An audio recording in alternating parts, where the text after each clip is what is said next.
Okay, blew the first take. Hopefully have a better speed on the prompter. So this is, script number 4, take number 2, for whatever that's worth. Maybe nothing.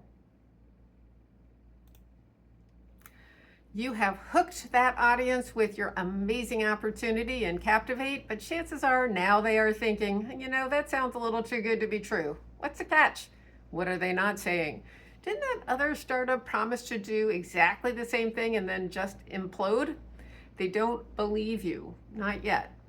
That's exactly why Validate is absolutely crucial. You can transform skeptics into believers, or at least people who are willing to listen to you a little bit more. Belief comes from data. What proof do you have that your innovation works, and crucially, that customers are willing to actually pay for it? To validate your claims, you're going to need to address 3 components. First, you got to show you have erected barriers to entry by establishing the value of your innovation, preferably with third parties. You need to prove as much as you are able that your innovation works. Again, third parties helps a lot. And finally, you need to know which customers and what channels will enable rapid scaling of your business once you get moving. For staying ahead, the classic evidence is patents, with a couple of caveats. Your company must own exclusive, perpetual rights to any relevant aspect of any patents. In fact, one past client of mine had such exciting technology that one of the biggest VCs in the world invested $4 million in them a lot of years ago, only to have the company die when ownership of the technology could not be resolved, even after years of trying among the founders, the university where it was invented, and the company. So, as is the case for many innovators, patents may not be worth the overall cost for you anyway. For instance, it's unusual to patent software instead of just keeping it private and copyrighted. Or for manufacturing processes, just ask Coca-Cola how long they've been able to keep their secret recipe an actual secret. Let me give you a hint, it's been over a century. So in many cases, it's better to just keep your proprietary information, proprietary. Just be sure to hire good people and treat them well so you minimize any exposure to risk. Besides, that is the right thing to do. Am I right? Okay, for proving your innovation works, the best evidence is growing revenue and especially profit. If you're not there yet, that's usually okay. Next best is to have significant partners.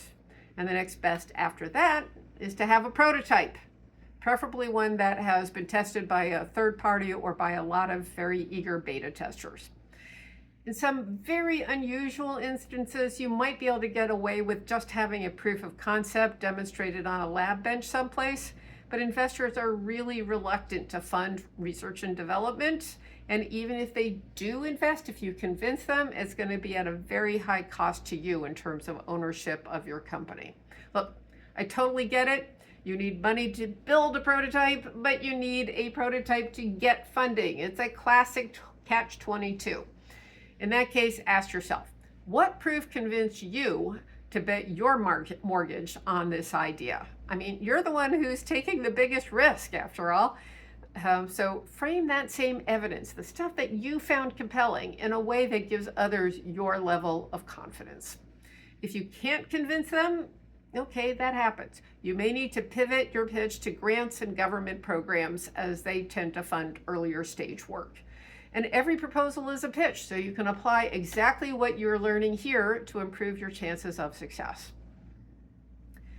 Finally, for your business model, know how you are going to go to market, which channels, which customers, and how you're going to scale your business. After all, having a novelty item that sells well for a few days or even a few months is really meaningless to most investors. Instead, they want to know how you are reaching specific customers, those initial early adopters, and how you're going to leverage different channels and market segments to reach bigger and bigger markets. When you validate your big claims with solid proof, including protected advantages, working technology, and the smart go-to-market strategy, you transform right in front of the eyes of that audience, from somebody who's just in love with their technology and thinks it's the best thing since sliced bread, into someone who is really focused on building a real grounded business to bring that innovation into the hands of the users. Okay, read on for example pitches, take advantage of the optional building blocks exercises to think through your validation options, and then write a killer validation pitch in the essential exercise. And then let's get to audience motivation. Okay, I think that wasn't too bad. Ugh.